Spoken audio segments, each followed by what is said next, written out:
मनो ने मनुस्मृत में लिखी, क्या लिखा?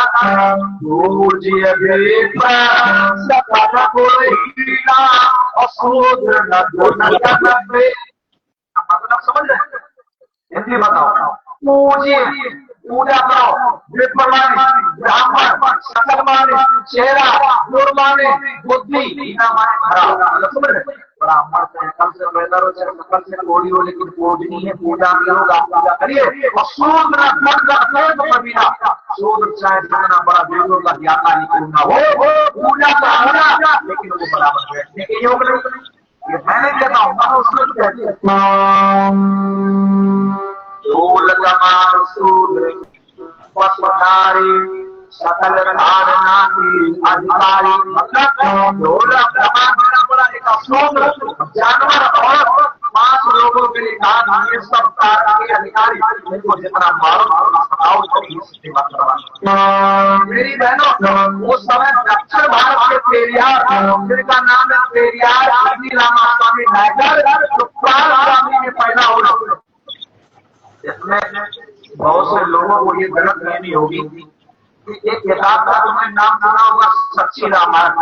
जब सच्ची रामायण का नाम आता तो लोगों के अंदर ये आ जाता है कि सच्ची रामायण पेरियार ललित सिंह यादव ने लिखी। यही तो बात है ना। लोग कहते हैं सच्ची रामायण पेरियार ललित सिंह यादव ने लिखी, गलत है। सच्ची रामायण पेरियार ललित सिंह ने नहीं लिखी।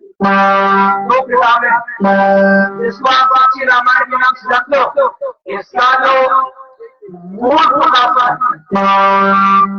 बुद्धि में नहीं। क्यों? क्योंकि जो पेरियार रामास्वामी नायकर है वो तमिलनाडु के, उधर तमिल बोली जाती है। तो उन्होंने एक किताब इंग्लिश में लिखी थी जिसका नाम है रामायण इज ट्रू रीडिंग। ये इंग्लिश की बुक, और इसको हिंदी में अनुवादित करने का काम किया पर ललित सिंह यादव ने। इंग्लिश की बुक का नाम था रामायण ट्रू रीडिंग, और जब इसी किताब को हिंदी में अनुवादित किया, इस किताब का नाम पड़ा सच्ची रामायण। तो लेखक कौन है?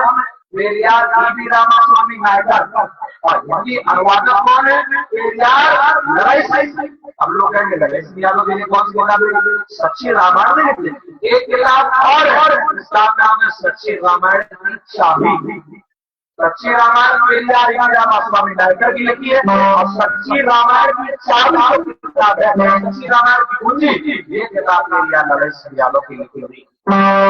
लोगों की बात है, उत्तर भारत में पेरियार रामास्वामी नायकर का दौरा होगा, तो उन्होंने ललित सिंह यादव जी ने रामास्वामी नायकर जी से अनुमति मांगी कि साहब आपकी किताब अंग्रेजी में, हमारे लोग हिंदी नहीं पढ़े, अगर ये किताब अगर हिंदी में प्रकाशित हो जाए तो हमारे लोग चलेंगे।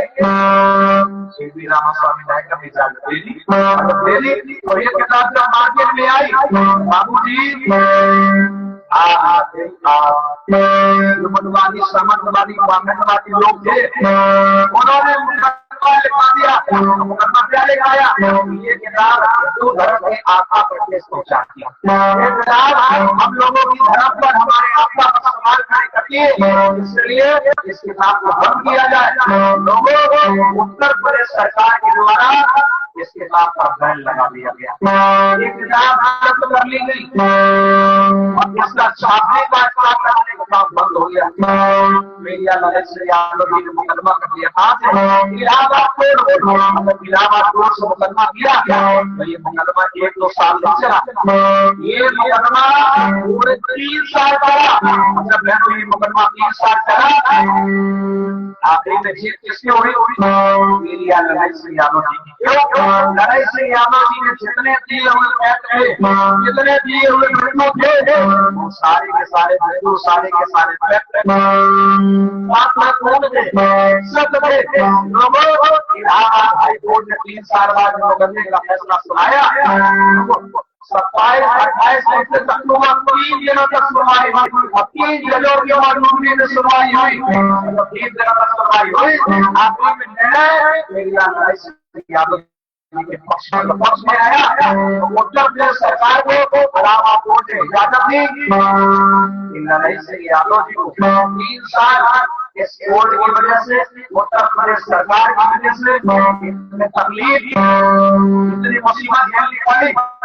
इसलिए ये अदालत और सरकार नरेश यादव जी से माफी मांगती है और उत्तर प्रदेश सरकार को आदेश करती है नरेश यादव जी को 300 रुपया हर्जाना समझो।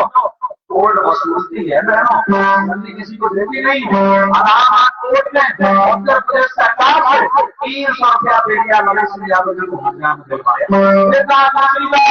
जितनी किताबें जब्त की गई है हमारी किताबें नरेश यादव जी को वापस कर दी जाए। तीसरी बात, इस किताब का प्रतिबंध जो बैन लगा हुआ है उस बैन को हटा दिया जाए। इसके बाद मेरी नरेश यादव जी की जीत होती है, होनी चाहिए मेरी नरेश जी। इसमें इतने भाई बैठे, इसमें कितने लोगों ने पेरियार नरेश यादव जी की लिखी किताब सच्ची रामायण की शादी पढ़ी है? आप नहीं पढ़ी? अगर सच्ची रामायण किसने पढ़ी? आप बताओ। नहीं पढ़ी? रामायण किसने पढ़ी? कम से कम आपने मशहूरी तो होनी है, रामलीलाएं तो होती रही। तुमने कोर्ट का फैसला सुनो, सुनना नहीं चाहिए। जब दोनों तरफ की बात सुनी नहीं तो पता चलेगा भाई कौन कौन। अगर एक तरफ की बात सुन ले तो फैसला एक तरफ ही हो गया। अच्छी करना चाहिए, उसी के बाद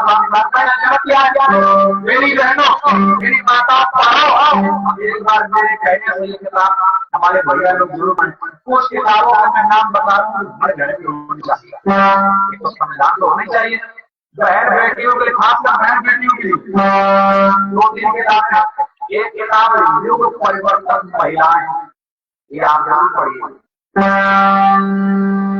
ये किताब हिंदू कोड बिल, खासकर हमारी बहन बेटियों को ये किताब जरूर पढ़नी चाहिए। और जिन बहनों की शादी हो गई है या जो बहन ने जो माता विवाह के बाद सिंदूर लगाती, उनके लिए किताब है सुहाग बनाम सिंदूर। आप ये भी जरूर पढ़िएगा। हमारे लोग बहुत तो हैं, लेकिन वही कहावत बाबू ने अभी हमें अधूरा दिया देखा जाए तो बौद्ध में 2 प्रकार की होते हैं। आप बुरा नहीं मानिएगा, बौद्ध में 2 प्रकार की, एक बौद्धिस्ट है और दूसरा बौद्धिस्ट है।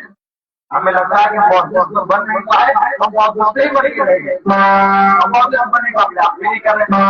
या जाने हमारे दादा, हमारे चाचा, हमारे दाऊ, हमारे बड़े बुजुर्ग बैठे भाई, हमसे छोटे हमसे बड़े उनके लिए कुछ किताबों का नाम देता हूँ। जो बड़े बुजुर्ग हैं उनके लिए किताब है भारतीय अचंभा, एक किताब है विचित्र योजना, एक किताब है जी की गुलामगिरी।